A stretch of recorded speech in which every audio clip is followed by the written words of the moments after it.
അപ്പോൾ ഇനി പേരൻസിലേക്ക് വരാം. പേരൻസിൽ വരികയാണെങ്കിൽ നമ്മൾ ഒരു അതിന് ഏറ്റവും വലിയൊരു ഉദാഹരണമുണ്ട്. നമ്മുടെ ബൾബ് കണ്ടുപിടിച്ച തോമസ് ആൽവ എഡിസൺ എന്ന് പറഞ്ഞ ആളാണ്. അദ്ദേഹം ഇന്നത്തെ രീതിയിൽ അല്ലെങ്കിൽ നമ്മൾ അറിയുന്ന രീതിയിൽ പ്രശസ്തനാകാനൊരു കാരണം ഒരമ്മയാണ്. അത് ആ കഥയാണെന്ന് പറയാം. അതായത് ഒരു ദിവസം എൻ്റെ സ്കൂളിൽ നിന്ന് ഒരു ലെറ്റർ എൻ്റെ അമ്മയ്ക്ക് കൊണ്ട് കൊടുക്കുകയാണ്. അപ്പോൾ അമ്മ ആദ്യം ലെറ്റർ വായിച്ചപ്പം ഫേസിൽ ഒരു വ്യഗ്രത വന്നു. അപ്പോൾ മോൻ ചോദിച്ചു, എന്താ അമ്മ അതിൽ എഴുതിയിരിക്കുന്നതെന്ന് ചോദിച്ചപ്പം പറഞ്ഞു, അത് വേറൊന്നുമല്ല, മോന് ആ സ്കൂളിലെ ടീച്ചർ എഴുതിയിരിക്കുന്നത് ഇങ്ങനെയാണ്: മോൻ അവിടുത്തെ ഏറ്റവും വലിയ ബ്രില്യൻ്റായിട്ടുള്ള സ്റ്റുഡൻ്റാണ്, മോനെ പഠിപ്പിക്കാൻ തക്കവണ്ണമുള്ള ഒരു ടീച്ചേഴ്സും അവിടെ ഇല്ല, അത്രമേൽ ബ്രില്യൻ്റാണ്, അതുകൊണ്ട് വലിയ സ്കൂളിൽ മോനെ ചേർക്കണം എന്നുള്ളതാണ് ഇതിൽ എഴുതിയിരിക്കുന്നതെന്ന് പറഞ്ഞു. അപ്പോൾ അവന് അഭിമാനം വന്നു.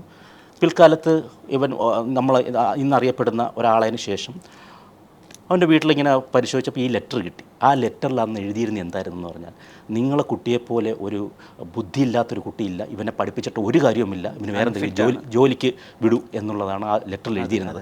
അന്ന് പക്ഷേ അമ്മ എന്താണ് ചെയ്തത്? ഇന്നുള്ള അമ്മമാരായിരുന്നെങ്കിൽ, ഇന്നുള്ള പേരൻസ് ആയിരുന്നെങ്കിൽ, ഒരു 80% പേരൻസ് ആയിരുന്നെങ്കിൽ അടി കൊടുക്കുകയും ദേഷിക്കുകയും ഇങ്ങനെയല്ലേ ചെയ്യുന്നത്. പക്ഷെ അന്ന് ആ കാലത്ത് ആ അമ്മ കാണിച്ചതെന്ന് പറഞ്ഞാൽ അവന് മോട്ടിവേറ്റ് ചെയ്ത് അവനിലുള്ള വിശ്വാസം വർദ്ധിപ്പിക്കണം, അവൻ്റെ കോൺഫിഡൻസ് വർദ്ധിപ്പിക്കണം. അതാണ് തോമസ് ആൽവ എഡിസൻ്റെ കഥ.